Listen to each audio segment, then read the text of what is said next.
This is the story of a movie called Mistress Superior. It was made by a group of Vancouver Public Library workers and their friends and family. Even the original music was composed by VPL musicians.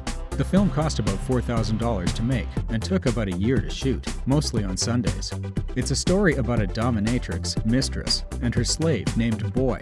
Another budding dominatrix, Maisie, has decided that she would like a piece of the action, meaning Boy. It's not your conventional love triangle. There's a defrocked priest who displays dog-like devotion to Mistress, a dumpster diver who wears a nun's habit, a bad girl gang that collects old wine bottles to make Molotov cocktails. They hold target practice every day at 6.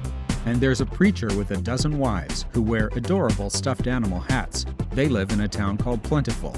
There's also a bizarre cult that promotes self-flagellation with kitchen utensils. They're trying to get their own TV show. Their deranged leader, Apostle 13, has divine revelations while sitting on the toilet drinking absinthe, much to the consternation of his wife, and there's a bit of bondage here and there. Even with all this kinky stuff, it's really just a PG-13-ish comedy. There's no nudity, no sex, and no cigarette smoking. There's no drug use, or even marijuana, even though it takes place in British Columbia. There's hardly any violence, although Mistress loses her temper now and again. And there's absolutely no swearing.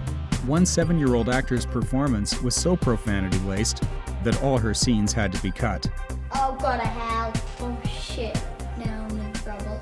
After a couple of successful rough-cut preview screenings in Vancouver, it was time to take the biggest international film festivals by storm.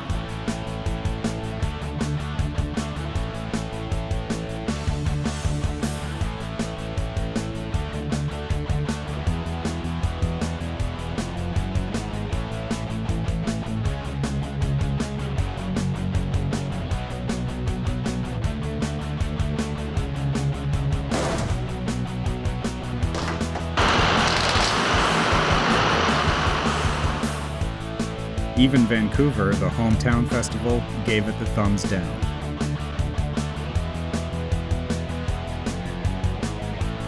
But one festival in Germany came calling, the Fetisch Film Festival in Kiel.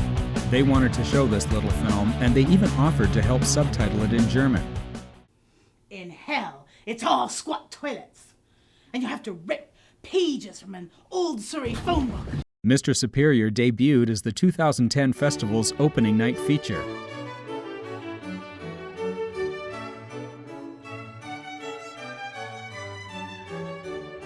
The city of Kiel was founded in 1242.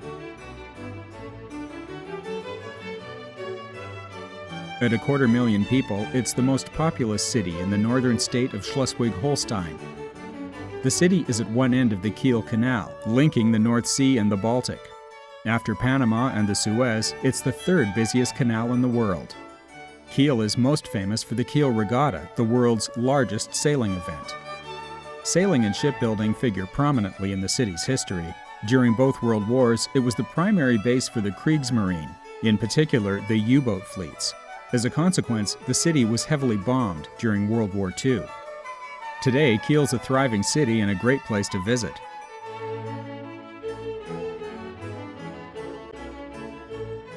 In nearby Le Boeuf, there's the famous Marine Memorial, with fantastic views of the Kiel Fjord, and a historic U-boat that you can tour. When a Mistress Superior delegation visited Kiel in October 2010, they quickly found out that the best place to be is Traum GmbH, or Dream Incorporated. It's an entertainment complex established in 1987 in what had formerly been an iron foundry, then a seed warehouse. It's an amazing place with 2 huge party spaces, a restaurant, and 2 cinemas. It hosts the annual Fetisch Film Festival. The Fetisch Film Festival began in 2008. That year, it featured some BDSM-themed classics, such as The Story of O from 1986 and the 2002 movie Secretary. The award for Best New Film, The Golden Whip, went to Infernale. The 2009 festival was dominated by a Belgian film, SM Rector, or SM Judge. It's a true story about a Belgian judge whose S&M relationship with his wife was exposed to the media. The movie swept all the top awards.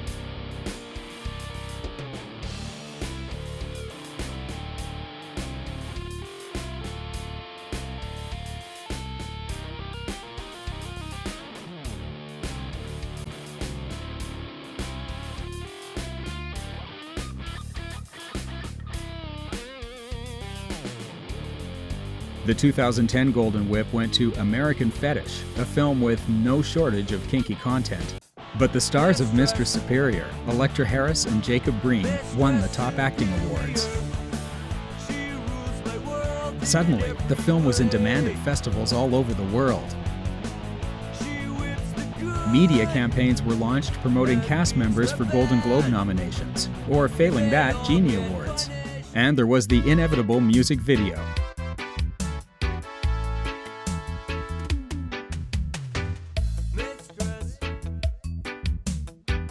Mistress Superior, she rules my world in every way. A line of Mistress Superior merchandise was launched and flew off the shelves. Devotees were willing to pay any price for the instruments of self-abuse, Boy, show them. especially if they'd been used. The DVD release day was marked by huge lineups the world over. And of course, there's talk of a sequel. Review of a coming attraction! MS2, Day of the Dawns. Today, just Google Mistress Superior and you'll find page after page of links, some of them pretty bizarre. Mistress Superior also has the great honor of having its Facebook fan page banned.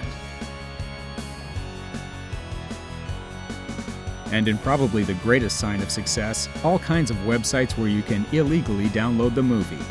Just try, we'll sue your asses.